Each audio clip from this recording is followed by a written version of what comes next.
الكيكة المعتمدة الجميلة الهشة الطرية اللي انت شايفاها دي احلى كيكة هتقدري تعمليها، وممكن تعملي منها كمان تورته. بجد جميلة جدا، مكوناتها بسيطة وبمكون واحد في قلب الفيديو هتشوفيه وانا بحضر المقادير هيخليها معاكي بنفس الطراوة والهشاشة اللي انت شايفاها كده، وازاي تطلع معاكي اسفنجية. هجيب بس المقدار اللي انا هعمل بيه اللي هي كوباية الشاي العادية، هعاير بيها كل حاجة. كوبايتين دي وهنخلهم، وربع كوباية كاكاو خام او كاكاو اللي هو بتاع المشروب، معلقة كيك شيف كبيرة زي ما انت شايفة، واحط عليهم رشة ملح وهخلطهم كويس جدا مع بعضيهم. بس هنخلهم نخلة كويسة، عشان اهم حاجة في مكونات الكيكة ان انت تنخلي المكونات الجافة، تدخليها ممكن نخلتين تلاتة هتطلع معاكي جميلة. انا هنا نخلتها نخلة واحدة بس وطلعت معايا بالطريقة اللي انت شايفاها في الفيديو. بس هنخلها كده، واي تكتلات هعملها بالمصفى. هقلبهم مع بعض وهسيبهم يرتاحوا كده على جنب كده مع بعضيهم لغايه لما احضر بقى ايه المكونات السائله.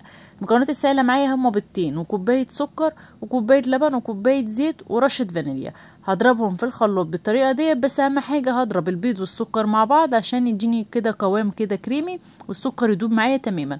وهبدا انزل بالحليب وبالزيت بس، وكده هتكون المكونات السائله جاهزه معايا. هنزل عليها بالخليط اللي انتوا شايفينه المواد الجافه، هقلبها كويس جدا، وهحضر المكون اللي انا قلتلكوا عليه اللي هيخلي الكيكه دي يوديها كده في حته تانية ويخليها كده هشه وطريه.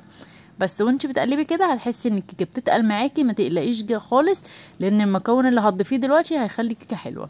بس هنزل عليها بقى بربع كوبايه ميه مغليه، اهم حاجه تكون مغليه معاكي، وهتقلبيها كده في الكيكه بنفس الطريقه لغايه لما تمزجيها كلها مع المكونات، وهتبداي تحطيها في الصينيه بتاعتك. طبعا هنا ما تقلقيش خالص من البيض، مش هيجراله اي حاجه، لان انت كده بتخلطي المكونات، وعشان هو اللي بيدي الطراوه بيدي الهشاشه اللي انت شفتيها في اول الفيديو. هجيب الصينيه ادهنها بزيت والجناب طبعا والارضيه، وهنزل كده بالخليط. هكون مجهزه الفرن على درجه حراره 180، هحطها في الفرن لمده نص ساعه، وهبدا افرغ كده الهواء زي ما انت شايفه عشان الكيكه ما تشققش معايا. هدخلها الفرن، واول ما تطلع من الفرن هوريكي بقى الطراوه بتاعتها والجمال بتاعها، وبتطلع عاليه وبتطلع جميله.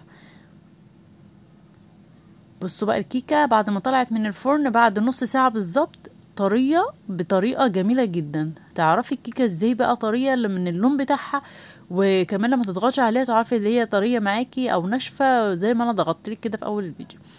بس هتقطعيها طبعا بقى مكعبات، وممكن زي ما قلتلك تشتغلي بيها تورتايه هتطلع معاكي جميله جدا.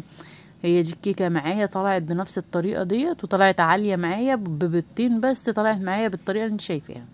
طبعا قد ايه هشه وقد ايه طريه اسفنجيه بطريقه جميله، تقدري تعتمديها على طول وتقدري تعملي بيها تورت. بصوا طريه وجميله هشه جدا من جوه. عايزاكي تجربي بقى الطريقه ديت وتقولي لي رايك فيها ايه في التعليقات، واشوفكم على خير في وصفات جديده من مطبخي.